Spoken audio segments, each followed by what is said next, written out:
Mutual fund निवेशकों की नज़र से आप देखें तो बढ़िया मौके, बढ़िया अवसर कहाँ दिखते हैं आपको? क्या ये पैसा लगाने का ठीक समय है, सबसे पहली बात तो ये, या जो एसआईपी वाला रूट है वो तो हमेशा खुला रहता है, उसमें तो हम कभी कहते भी नहीं कि अभी लगाइए, अभी मत लगाइए, क्योंकि वो हर महीने आपको लगाना ही लगाना है, एक नियम से लगाना है। लेकिन बाकी जो लमसम इन्वेस्टमेंट के लिहाज से देखते हैं, उनके नज़रिए से पूछ रहा हूँ, क्या अभी पैसा लगाने का सही समय है, या वोलेटिलिटी में थोड़ा ऊपर नीचे का इंतज़ार किया जाए, या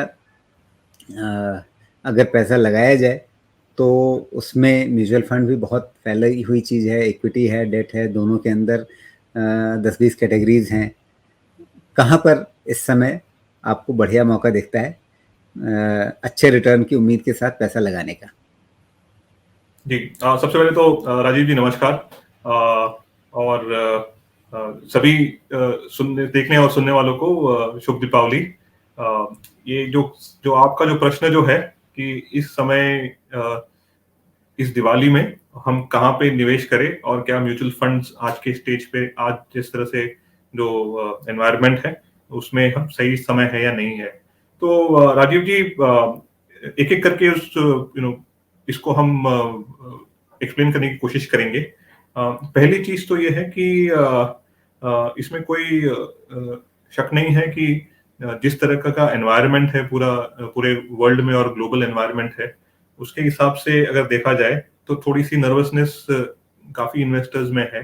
लेकिन वही नर्वसनेस के साथ बहुत से निवेशक एक पॉजिटिव तरीके से भी देख रहे हैं कि इंडिया जो है वो अभी भी थोड़ा सा स्ट्रॉन्ग पोजीशन में है, अगर हम हमारी इंडिया की तुलना विदेशी कंट्रीज से करें, जैसे कि यूएस हो गया या फिर यूरोप हो गया, खास करके यूके हो गया। ठीक है।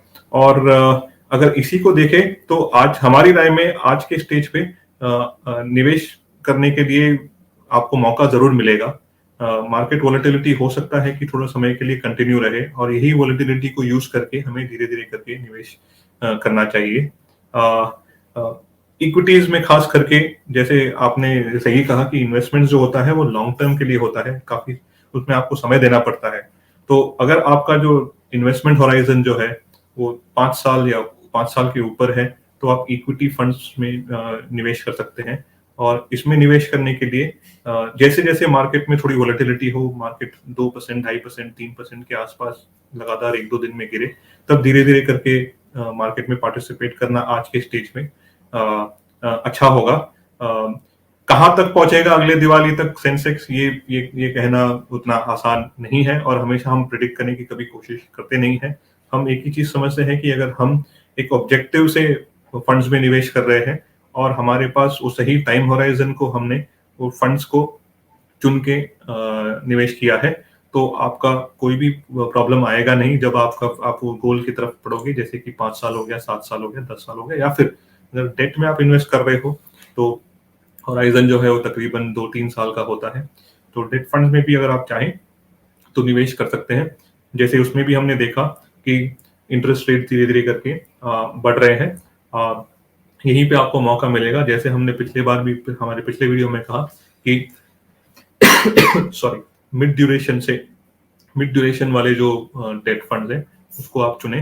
धीरे धीरे करके जैसे ही इंटरेस्ट रेट एनवायरनमेंट और बेटर होगा, वो फंड मैनेजर खुद ही अपना टाइम होराइजन और ड्यूरेशन, जो एवरेज मैच्योरिटी होता है पोर्टफोलियो का, उसको उसके हिसाब से मैनेज करेंगे।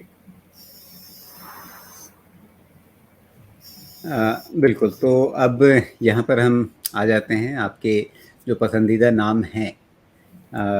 आपने जो सूची हमारे साथ साझा की है उसमें मैं देख रहा हूँ सबसे ऊपर Canara Robeco emerging equity fund है, पराग पारिख के फ्लेक्सी कैप फंड को आपने चुना है, IIFL फोकस्ड इक्विटी फंड आपने चुना है, कोटक इमर्जिंग इक्विटी फंड आपने चुना है, और निपॉन स्मॉल कैप फंड चुना है।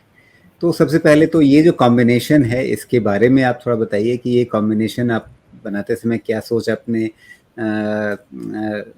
आपकी रही, क्योंकि जब आप एक कॉम्बिनेशन बनाते हैं तो वो कॉम्बिनेशन भी ऐसा नहीं है कि चलो ये अच्छा लग रहा है, ये अच्छा लग रहा है, ये अच्छा लग रहा है तो ले लो। उस कॉम्बिनेशन के पीछे भी एक सोच होती है कि मुझे ये इसके साथ ये क्यों लेना है। तो थोड़ा अगर उस पर आप बता सके कि ये जो 5 फंड आपने चुने हैं, उसके पीछे क्या राय रही है आपकी, मतलब धारणा क्या रही है?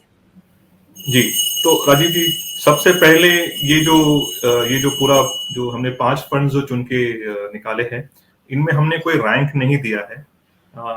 इसके पीछे इनको इनको चूज़ करने के पीछे एक सिंपल सा थॉट प्रोसेस था कि आज अगर कोई भी निवेशक अपना पोर्टफोलियो जब बनाते हैं, और हमने खास करके इक्विटी पे फोकस किया है, क्योंकि इक्विटीज जो होते हैं आप लंबे समय के लिए निवेश करते हैं।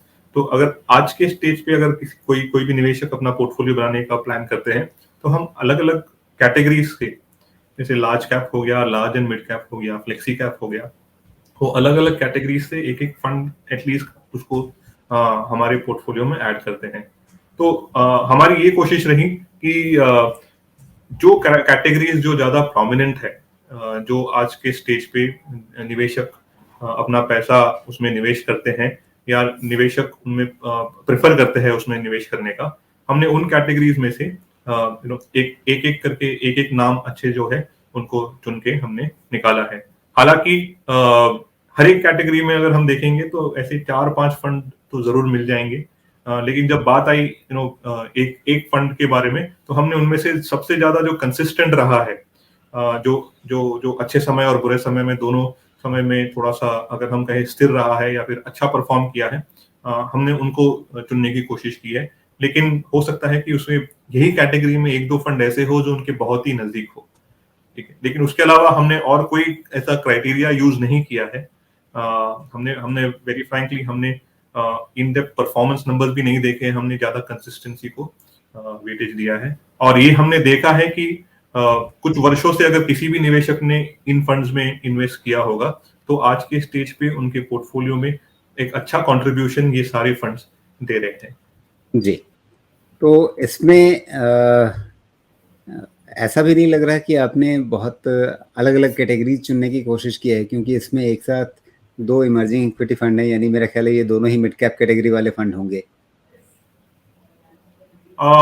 नहीं, इसमें देखिए हमने केनरा एक है रोबेको जी लार्ज जी, एंड मिड कैप कैटेगरी में है, जबकि जी, आपने जो एक कोटक इमर्जिंग इक्विटी चुना है वो मिड कैप कैटेगरी में है।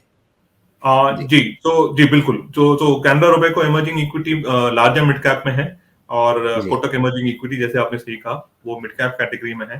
पराग जी, पारिक जो है वो फ्लेक्सी कैप कैटेगरी में है।